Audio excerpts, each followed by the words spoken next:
우리 보좌 앞에 모였네. 함께 주를 찬양하며 하나님의 사랑 그 아들 주셨네. 그의 피로 우리 구원받았네. 십자가에서 쏟으신 그 사랑 강같이 온 땅에 흘러 하나님의 사랑 백성 반원에서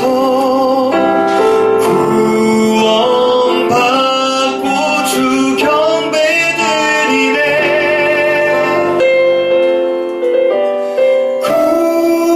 구원하심이 보좌에 앉으신 우리 하나님과 어린 양께 있도다. 구원하심이 보좌에 앉으신 우리 하나님과 어린 양께 있도다.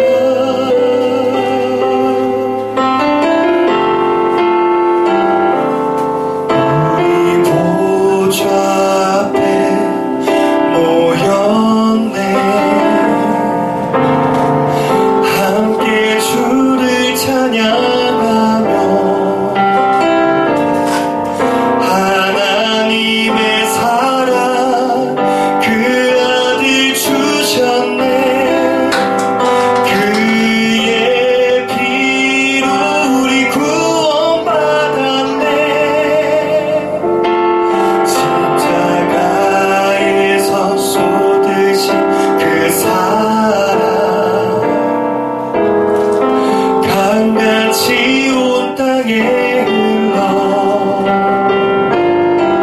각 나라와 족속 백성 반원에서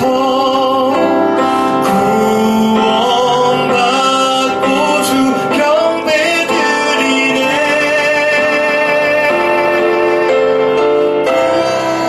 구원하심이 보좌에 앉으신 우리 하나님과 어린 양께 있도다. 구원하심이 보좌에 앉으신 우리 하나님과 어린 양께 있도다. 어린 양께 있도다.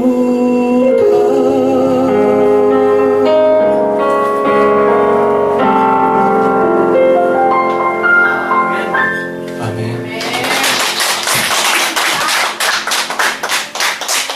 할렐루야. 구원하심이 그 어린 양 예수 그리스도께 있음을 믿습니다.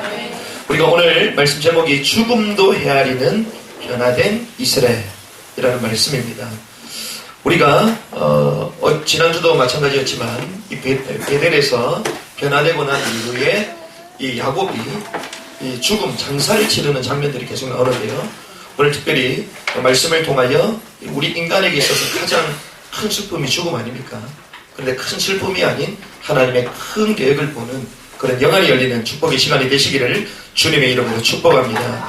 우리가 특별히 오늘은 지도자 주일입니다. 왜 지도자 주일이냐? 우리가 복음을 알고 하나님의 은혜 가운데 거하면 우리는 장성한 자가 되게 되는 것이죠. 그리고 지도자가 되는 것입니다.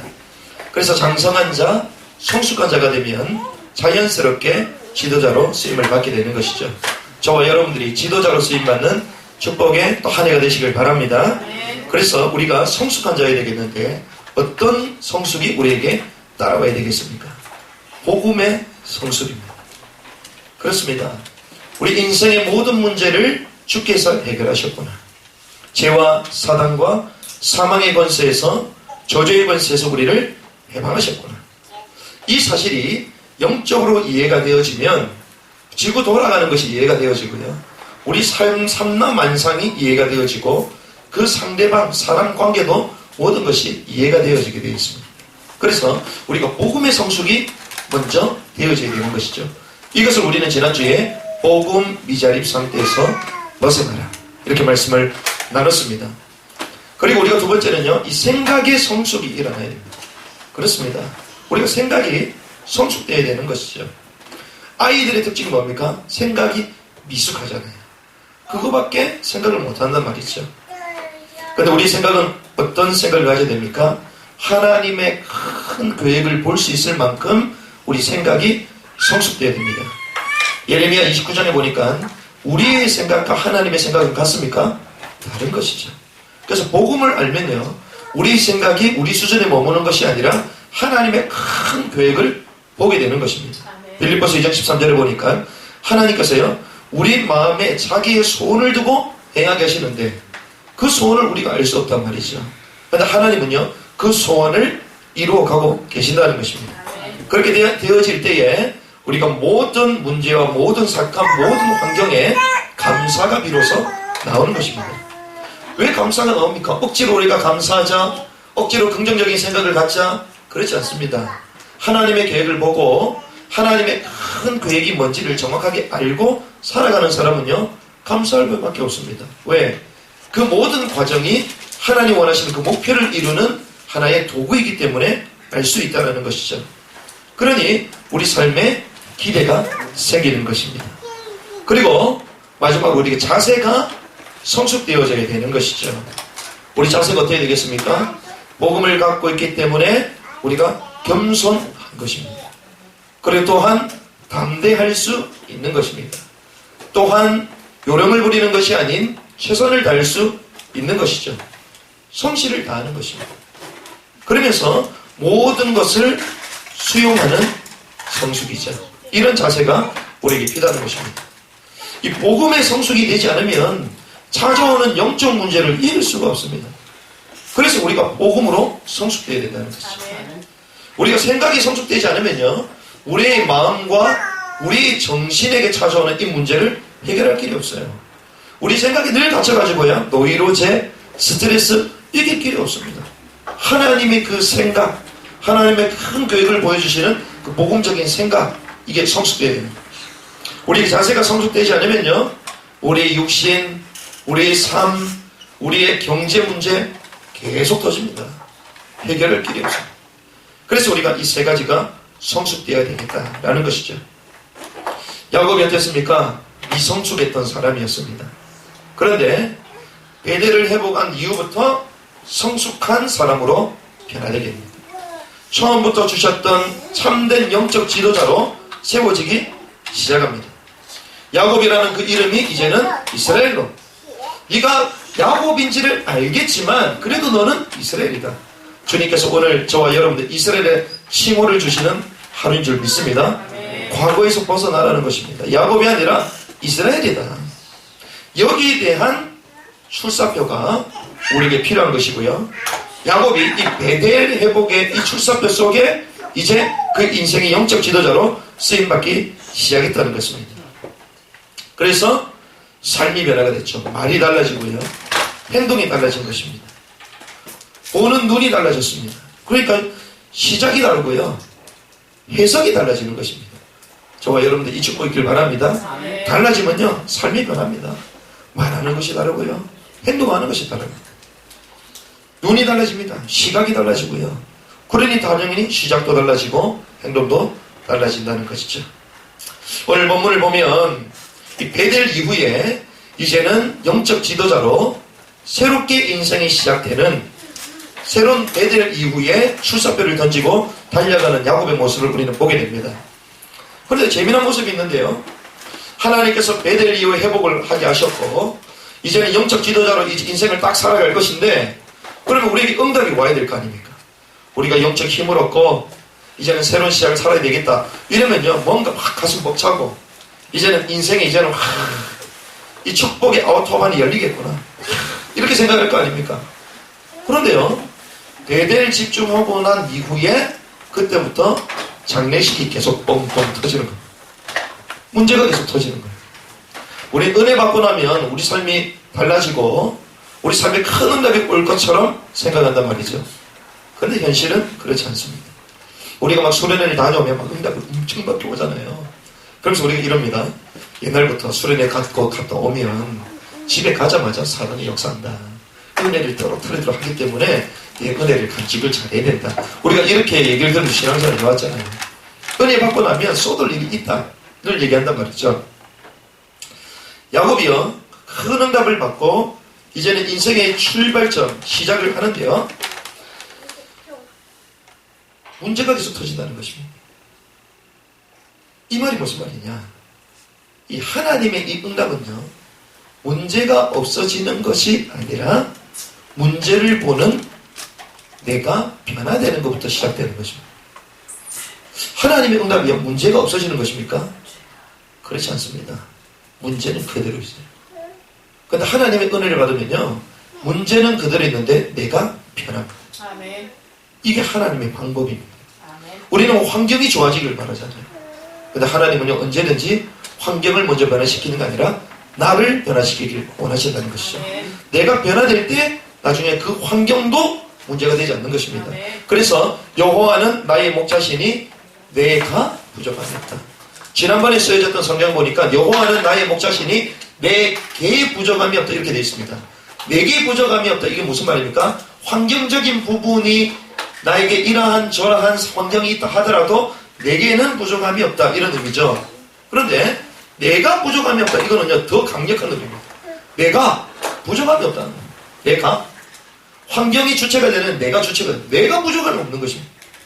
내가 부족함이 없는 근원적인 이 복음이 우리에게 소유되어 있는 줄 믿습니다. 아멘. 내가 부족함이 없다는 것입니다. 아멘. 그런데 환경이 바뀌기를 원한다. 이것은 사실은 기복주의 그리고 종교인들이 하는 것이죠. 환경이 바뀌기. 그래서 우리 기도 제목이요, 하나님 이거 주세요, 저거 주세요. 이 모든 기도 제목은 뭡니까? 이방인이 구하는 기도 제목.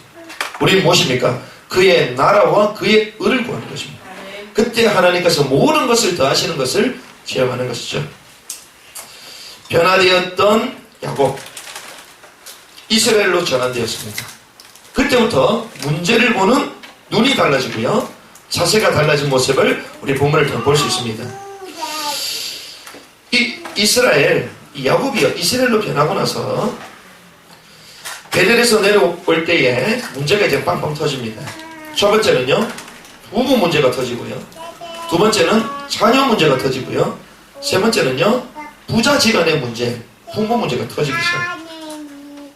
첫 번째 부부 문제가 터지면 이게 뭡니까? 라헬이 죽는 사건이 터집니다. 라헬은 야곱에게 어떤 존재였습니까? 자기 인생에 있어서 가장 사랑한 여인이었습니다. 얼마나 사랑했냐? 7년을 몇일처럼 여겨서 이런 사랑하시기 바랍니다. 7년을요 몇일처럼, 수일처럼. 대단합니다. 7년 얼마나 징그럽겠습니까? 뭐 부부도 뭐 3년 살면 뭐 질린다 이러는데 7년 동안 바라봤는데 수일처럼. 얼마나 사랑했냐? 14년 동안 내가 스스로 이 한 여자 때문에 볼모로 잡히는 일을 스스로 결정했습니다. 14년 동안 우리 같았으면 더러워서 만다 이럴 건데 13년 동안 스스로 볼모로 잡혔어요. 이 여자만 내게 주신다면 나 스스로 볼모로 잡히겠다. 그런데요, 라헬에게는 고통이 있었습니다. 그렇게 사랑스럽던 여자, 아이를 낳지 못하는. 고대 근동에서는 아이를 못 낳는다, 쫓겨날 수 있습니다. 우리가 수가성녀의 사마리아 여인 막 성경에 나오잖아요. 막 남편이 막 다섯이 있고 막 이런 얘기 나오잖아요. 그거 보면서 창녀 같은 여자, 우리 이렇게 생각하잖아요. 그렇지 않습니다. 만약에 실제로 그 여자가 다른 남자하고 살고 창녀 같은 일을 저질렀다면 돌에 맞아서 이미 죽었겠죠. 그런데 왜 안 죽었냐? 불임입니다. 불임 때문에 쫓겨났던 여자입니다. 그러니 또 남자하고 사는데 또 불임이라 또 쫓겨나. 우리가 성경 배경을 잘 이해할 필요가 있겠죠. 그 거절감과 그 아픔이 얼마나 많았겠습니까? 라헬이 그런 사람이었습니다. 그런 상처, 그런 비교시 가득 차 있었던 여인이었죠. 그런데 하나님은요, 그 고통, 그 불임으로 말미암아 네 여자를 통하여 12명의 아들을 낳게 되는 원인을 제공하는 거예요. 그렇죠. 라헬이요, 애를 잘 낳았다. 그럼 하나님에게 이거 처음부터 12지파를 형성해야 되고, 앞으로 그 12지파는 12사도가 된단 말이에요. 나중에 마지막 시대 계시록에 보면 12 나오잖아요. 12, 10이라는 게요, 완전한 수를 얘기합니다. 12, 12가요. 하나님의 수를 말하는 거예요. 그러면 만약에 그런 일이 없었다면 이 라헬 혼자 12명을 다 낳아야 됩니다. 그런데 라헬의 고통, 이 불임으로 말미암아 네 여자를 통하여 12아들을 낳게 되는 원인을 제공하게 되죠. 또한 우리가 잘 아는 드라빔 사건이 있습니다. 드라빔 사건. 이 드라빔 라반과의 오해, 속고 속임의 이 20년 동안 같이 살게 되는 이런 일들이 벌어지고요. 또한 에서와의 만남 속에 마지막까지 곁에 두고자 했던 아내가 라헬입니다. 이 라헬이라는 인물이요, 야곱 인생에 있어서 아주 오묘한 사람, 때로는 문제거리이기도 하고 또 엄청 사랑한 여자고, 또한 이 여자의 실수로 말미암아 하나님의 큰 을을 이루는 이런 복잡한 하나님의 계획이 숨어있는 여자가 라헬이라는 것이죠. 그런데 이런 여자가요, 19절에 보니까 그가 죽게 되었다는 것입니다. 결국 죽었죠. 베델 이후에 에브라의 그 여정 가운데 죽었습니다. 이 에브라, 이 말은요, 베들레헴의 옛 이름입니다. 이 베들레헴으로 가는 그 과정 속에 얼마 남지 않았는데 죽은 것입니다. 베델이라는 큰 응답 이후에 이러한 큰 어려움이 찾아왔습니다. 이렇게 죽었던 이유 중에 하나는요, 사실은 고령의 산모입니다. 고령의 산모. 나이가 사실 많았어요. 요셉을 낳고 나서 거의 한 15년 정도 지났습니다. 요셉하고 나이 차이가 사실 많아요. 왜냐하면 우리 뭐 한두 살 차이라고 생각하는데 그렇지 않습니다. 요셉하고요, 차이가 많아요. 라반이 집에 있을 때 요셉을 낳았잖아요. 그렇게 라반의 집을 떠나고 나서 우리 지난번에 말씀 나눴던 에서와 하입하고 나서 숫곳에 이르는데 숫곳에서 10년 정도 있었단 말이에요. 그러면 10년이 넘었단 말이죠. 거의 한 15년 가까이 됐습니다. 그러니까 또 둘째를 낳으려니까 이게 쉽습니까? 쉽지가 않죠. 나이가 많았다. 고령의 산모였습니다. 그런데 12번째 아들을 출산하게 됩니다. 그런데 이 라헬이요, 마지막에 이 난산을 하면서 이거 죽게 되었을 때에 뭐라고 얘기하냐, 그 아들을 보면서 베노니다 이렇게 얘기합니다. 베노니. 이 베노니는요, 슬픔의 아들이라는 뜻입니다. 내가 죽게 되었다, 얼마나 큰 슬픔이냐, 라헬이 그렇게 생각하시면 슬픔의 아들이다. 그런데 모두가 볼 때 이게 슬픔 아닙니까? 모두가 볼 때는 얼마나 우울하겠어요. 야곱이 그렇게 사랑했던 여자가 이제 죽게 되는데 상상치도 못했는데. 그런데 야곱이 뭐라고 합니까? 베냐민이다. 베냐민. 이게 무슨 말입니까? 베냐민은요, 오른손의 아들이라는 뜻입니다. 오른손의 아들. 베냐민요, 행운의 아들이라는 뜻입니다.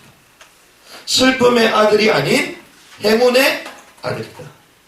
슬픔과 낙심의 아들이 아닌 권능의 오른손의 아들이다. 이렇게 이름을 짓습니다. 누가요? 야곱이요. 이건 무엇을 알 수 있을까? 야곱의 눈이 달라졌다는 것입니다.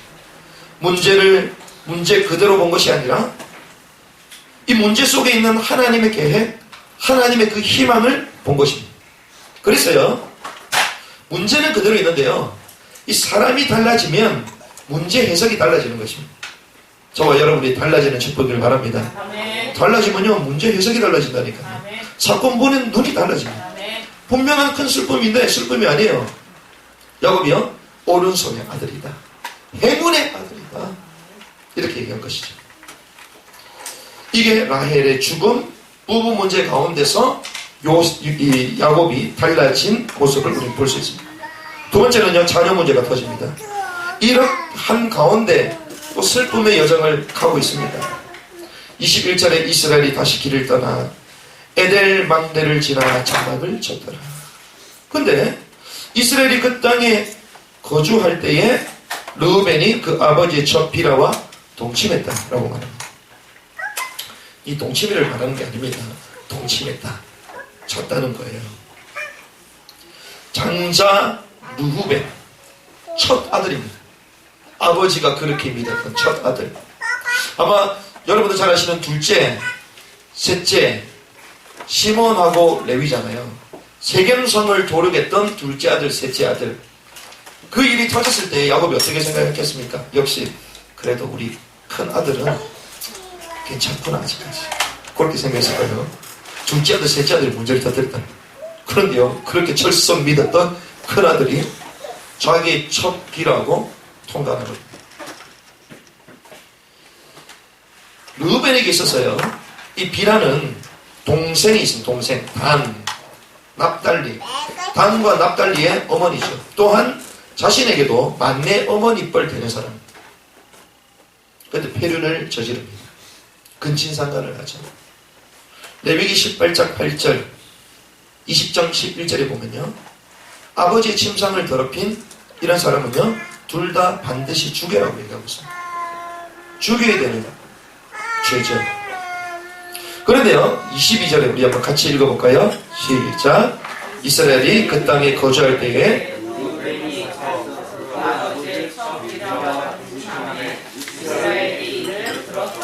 자, 이스라엘이 이를 들었습니다. 그런데 듣고 나서 어떻게 했다는 얘기가 없죠. 들었는데요, 듣고 나면 격분을 해야 될 거 아닙니까?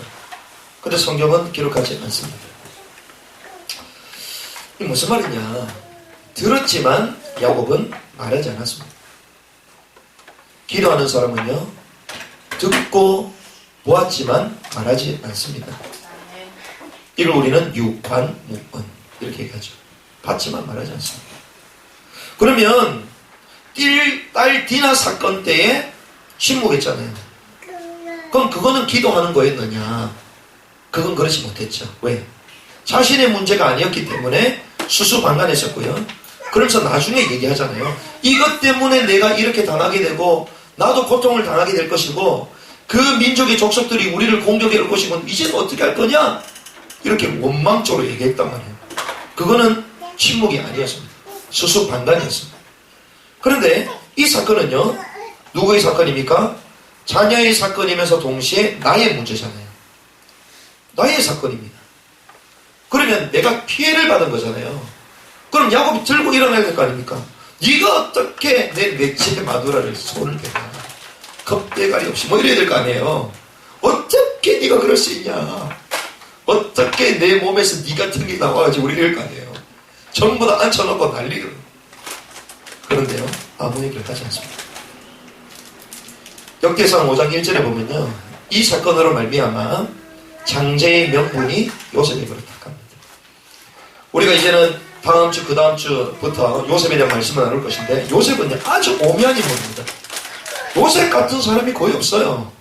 어떻게 야곱 몸에서 이런 인물이 나올까 할 만큼 정직의 사람이었고, 꿈을 가지고 있는 사람이었고, 세상과는 비교 안 되는 이런 인물이 요셉입니다. 요셉 때부터 엄청난 축복이 저와 여러분들이 이 말씀을 믿습니다. 요셉이 그런 인물입니다. 그런데요, 이 장제의 명분이 요셉을 멸삭합니다.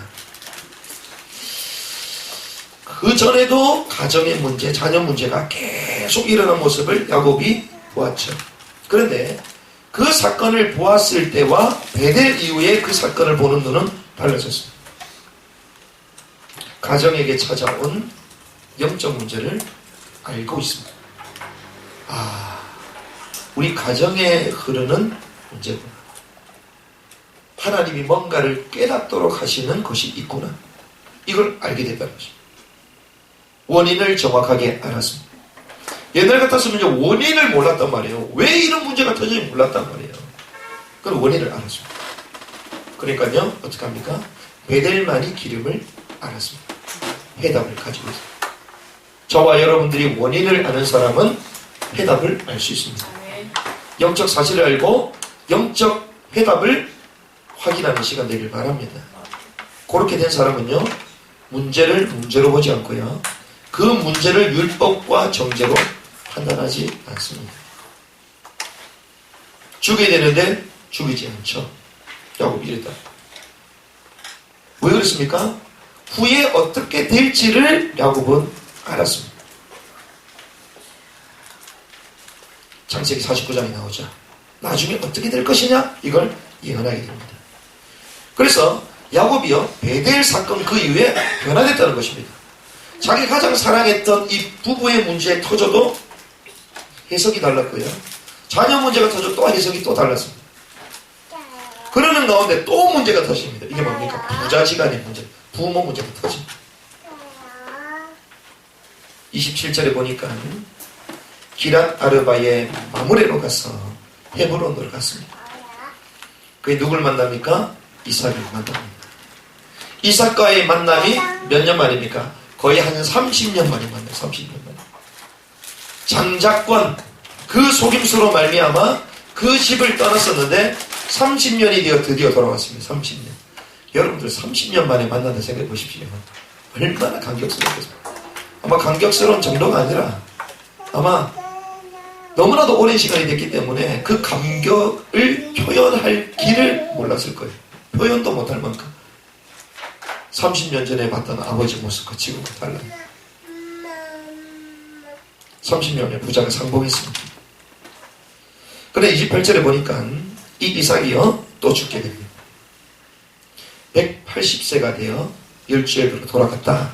성경에 이렇게 얘기하죠. 그런데 여기서 재미난 것이 있습니다. 이삭이요 늘 죽음을 염두에 뒀던 사람이잖아요. 창세기 27장 2절의 말씀 보면 이삭이요 내가 배가 고파서 죽게 되었다. 내가 이제는 죽게 되었으니까 이제 니네들을 축복해 주겠다. 이게 장자권 사건 아닙니까? 그러고 난 이후에 30년 동안 삽니다. 늘 죽겠다는 사람 있잖아요. 이 사람도 오래 삽니다. 주변에 보면 아파서 죽겠다, 먹어봐야 죽겠다 얼마나 오래 사는지 빨리 돌아가시지를 않아. 그런데 말짱한 사람이 갑자기 막 살아있고 이러잖아요. 이삭이요 심심하면 죽겠다 이랬던 사람이라 물론 보고 말고 은혜를 누렸던 사람이지만 그 두려움이 있었습니다. 그런데요 죽지 않았습니다.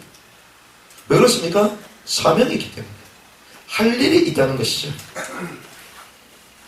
야곱을 기다렸습니다. 30년 동안 그 아들을 기다린 것이죠. 그래서 결국은 만났는데요. 왜 그러면 야곱을 기다렸느냐? 왜 사실은 은밀하게 말하면 하나님이 야곱을 기다리게 하신 거죠. 30년 동안. 왜 그렇습니까? 언약을 계승해야 되기 때문에. 장자의 축복 이것을 계승해야 되기 때문에. 그 전에는 어땠습니까? 억지로 뺏어갔잖아요. 그때 이삭이 분노했었잖아요. 어떻게 이런 일이 벌어질 수가 있냐? 분노하지 않았겠습니까? 나를 속인 놈. 30년이 지나고 나서 그 마음은 달라졌습니다. 하나님이요 그렇게 만나길 원하셨다는 것이죠. 언약 계승. 새로운 언약 계승 시대가 열리기 시작합니다. 이삭이 죽고 야곱과 야곱의 후손을 통하여 저와 여러분들이 이 죽음이 단순한 죽음이 아닌 우리와 우리 후대를 통하여 하나님의 언약이 계승되는 축복의 시작인 줄 믿습니다. 우리가 큰 문제가 있습니까? 과거를 떨쳐버리면요 나와 나의 후손을 통하여 나의 제자들과 함께 새로운 언약 계승 시대를 주님 열어가신다는 것입니다. 이때까지 기다리도록 하신 것입니다. 그래서 결국 이 마지막에 야곱이 딱 갔잖아요. 이게 무엇입니까? 끝까지 남는 자입니다. 렘넌트입니다. 이 마지막 언약을 전달해야 되겠는데 이 전달받을 주인공이 오지 않았습니다. 그래 하나님께서 30년 동안 기다리게 하셔. 그런데 결국 오게 딱 만들잖아요. 하나님 이 사람을 기다렸습니다. 끝까지 남는 자. 저와 여러분들이 이 언약의 계승의 그 줄기 속에 끝까지 남는 인물이 되시길 바랍니다. 언약을 딱 잡아야 돼요. 엘리야가 죽기를 청했지만 하나님 죽이셨습니까? 죽이지 않았습니다. 그 언약을 전달받아 그 응답의 역사를 이루어갈 엘리사를 기다리고 계셨다는 것입니다. 저와 여러분들이 이 엘리사의 축복을 누려야 됩니다.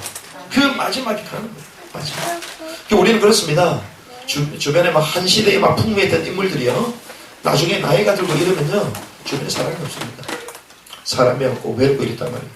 그럼 전부 다 떠나간단 말이에요. 우리도 똑같이 다 떠나갑니다. 그런데요. 그 마지막 힘없어 보이고 그 마지막에 아무 능력도 없어 보이고 배경도 없어 보이는 그 사람에게 하나님은 마지막 언약의 끈앞을 갖고 계시는 것입니다. 그걸 안다면요. 사람을 함부로 대할 수 없는 것입니다. 저 사람은 힘이 없는 사람이다. 아무 매력도 없는 사람이다. 함을 갔어. 과연 함을 갔겠습니까? 그 지혜가 있어요. 사도 바울이요, 인생 마지막에 사도행전 28장 31절에 보니까 새빵살이를 하고 있습니다. 거기서 제자들을 키우고 양육하고 있단 말이에요. 그때 과연 몇 명이 있었겠습니까? 우리가 그걸 봐야 되겠다. 사람들 전부 다 자기 사회 간다고 바쁘고 돌아다니고 그렇지 않습니다. 진짜 똑똑한 사람, 장성한 사람은요, 그런 사람을 돌아볼 수 있어요. 하나님이 그 인생을 축복하십니다. 그에게 언약의 바톤을 이어가도록 하시는 것입니다. 그래서요, 사실은 저는 그런 부분이 있습니다. 우리 주변에 중요한 분들, 또 스승, 이런 분들이요, 나이가 많이 들어가시면서 옛날 같지 않은 모습을 저는 많이 본단 말이에요. 화려했던 옛날에 그 모습들 본단 말이에요. 근데 우리도 모르게 그분들은 함부로 갔구나, 이게 아니라는 거예요. 하나님이 하신 일을 하는구나. 끝까지 기다리고 지켜보고 따라갈 수 있는 이 언약 계승자의 정신을 우리는 갖고 있어요. 야곱이요, 이걸 다 갖고 있어요. 결국 아버지께로 다 간 것이죠. 그러면서 29절에 보니까 장사를 치러줍니다. 이삭이 나이가 많고 늙어 기운이 다하여 죽어 자기 열조로 돌아가니, 그 장사를 누가 치릅니까? 그의 아들 에서와 야곱이 그를 장사하였더라. 그렇습니다. 비로소 진정한 형제관계가 회복된 것입니다. 단순히 막 극적에 만나가지고 아우야 형님 사랑한다 미안하다, 이게 진짜가 아니에요. 진짜는 어딥니까? 장례식 같이처럼. 이게 진정한 형제, 바로 이것입니다. 이런 부모 문제가 터져도 이 야곱은요, 달라졌습니다. 이것이 베델 이후에 성숙된 전도자로 바뀌어졌던 야곱의 모습을 우리는 보게 됩니다. 말씀을 정리하겠습니다. 이 하나님의 뜻을 헤아리는 성숙된 지도자로 변모된 야곱의 모습을 우리가 말씀을 보고 있는데요. 자, 야곱의 죽음을 통하여, 라헬의 죽음을 통하여 야곱은 그랬습니다. 슬픔이 아니라 소망이다. 저와 여러분들이 슬픔이 아닌 소망을 보는 눈이 있기를 바랍니다. 우리가 슬픔을 두려워하지 마십시오. 두려움과 절망을 거부하지 마십시오. 홀로 있는 그 외로움, 고독을 거부하지 마십시오. 그 속에 하나님의 큰 계획이 있습니다. 크고 알지 못하는 큰 비밀이 숨어 있는 것입니다. 어떤 눈이 열렸습니까? 베냐민이다. 오른손 해몬의 아들이다. 이야, 그 베냐민을 통해 누가 납니까? 왕들이 나기 시작합니다. 다윗이 나고요, 사울도 베냐민입니다.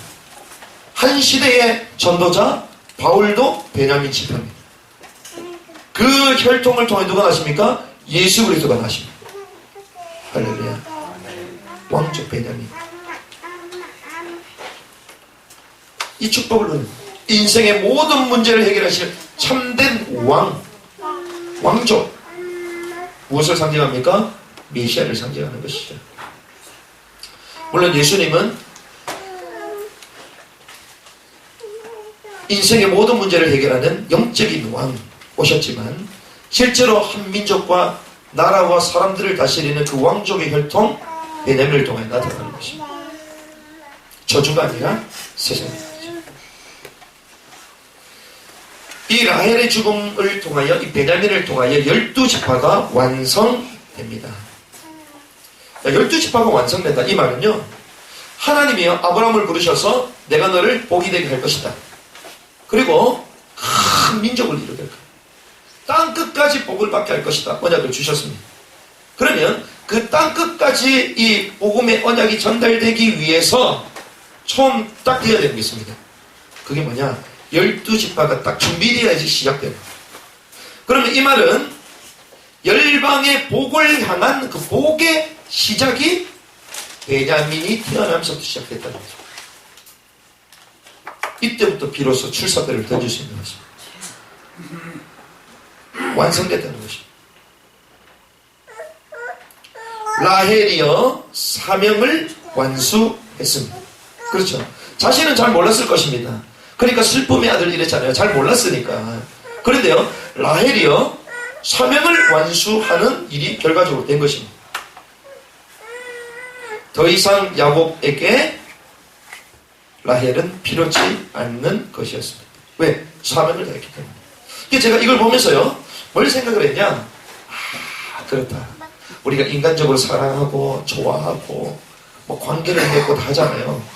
그런데 그것 또한 하나님께서 언약을 이루기 위한, 사명을 이루기 위한 도구로 쓰신다는 것입니다. 이게 하나님의 방법입니다. 우리 사랑이 우선이면 그렇지 않아요. 사명이 우선이라는 거예요. 하나님이요 그런 마음까지도 주셨나요? 하나님이요 손에 그게 달려 있었다는 것입니다. 21절에 보니까 야곱이 어떻게 합니까? 자신의 길을 묵묵하게 갑니다. 이게 천명 목표를 향한 출사표의 걸음이 야곱에게 시작된 것입니다. 저와 여러분들에게 이 걸음이 있는 한 주간이 되시길 바랍니다. 시작됐습니다. 르우벤의 사건 두 번째 터졌습니다. 그런데 자녀의 문제, 영적 문제를 가지고 마리아는 기쁜 기도 속으로 들어갔습니다. 얼마나 기쁜 기도 속으로 들어갔냐? 창세기 43장에 보니까 그 자녀의 미래를 알려줄 정도로 기쁜 기도 속으로 들어갔습니다. 우리가 점쳐야 됩니까? 점치지 말아야 됩니까? 줘도 돼요. 그렇죠. 점치면 얼마 재밌어요? 띠! 얼마나 재밌어요. 당연하고 사주. 이 재밌다고 은근히. 그래서 한번 딱 걸리면요, 나도 모르게 스포츠에서 본다? 그러면 이거 사주 운명 딱 보게 돼 있습니다. 재밌거든요. 그런데 우리는 몰라도 됩니다. 왜? 하나님의 말씀은 더 정확하기 때문에. 야곱은요 깨뚫어봤습니다. 그 인생이 어떻게 될 건지를 예언을 죽기 전에요 예언하잖아요. 르우벤이 어떻게 될 건지. 저와 여러분들에게 이 정도 깊은 기도를 해보시기 바랍니다. 우리 올해가 어떻게 될 건지, 나의 그 만남이 어떻게 될 건지, 나의 사업이 어떻게 될 건지, 나의 학업, 나의 미래가 어떻게 될 건지, 우리 가족은 또한 어떻게 보는 축복이길 바랍니다. 마지막 이삭의 죽음 세 번째죠. 저는 이삭의 죽음을 보면서요 세 가지를 질문했습니다. 그래, 우리가 가야 할 곳은 어디인가? 우리가 가야 할 곳. 그리고 우리가 있어야 할 곳은 또한 어디인가? 있어야 할 곳. 그리고 우리가 해야 할 것은 과연 무엇인가? 야곱이요 가야 할 곳이 있었습니다. 있어야 할 곳이 어딘지를 알았습니다. 해야 할 것이 무엇인지를 알게 되는 장면이 이삭의 죽음입니다. 하나님은요 결국 이삭이 있는 그곳으로 가도록 하셨습니다. 가기를 원하셨어요. 왜? 언약이 있는 그곳으로 가기를. 있어야 할 곳이 어디였죠? 언약의 사람과 함께 있어야 됐습니다. 해야 할 것이 뭐였죠? 그 언약을 전달받고 이제는 전 열방의 복이 되도록 정복하고 다스리는 것입니다. 이게 무엇이냐? 결국 언약의 계승입니다. 이것이 우리의 목표, 출사표입니다. 이것을 위해 하나님께서 우리를 장성한 자로 배대를 회복하게 하시는 것입니다. 우리를 전도자로 변화시키는 이유가 바로 여기 있는 것입니다. 저와 여러분들이 주신 말씀을 기억하시면서 하나님, 내가 있어야 될 곳이 어딘가? 내가 해야 될 것이 무엇인가? 또 내가 가야 할 곳이 어딘가? 이 죽음 가운데서도 그 하나님의 뜻을 헤아렸던 야곱, 그 가장 사랑했던 그 라헬의 그 죽음 가운데서도 슬픔 가운데 머물러 있지 않고 하나님의 뜻을 받던 야곱, 가정의 그 큰 아들, 그렇게 신뢰했던 큰 아들의 문제가 터졌을 때도 하나님의 계획을 헤아렸던 야곱, 그 축복이 저와 여러분들에게 이번 한 주간에도 있기를 주님의 이름으로 축복합니다. 우리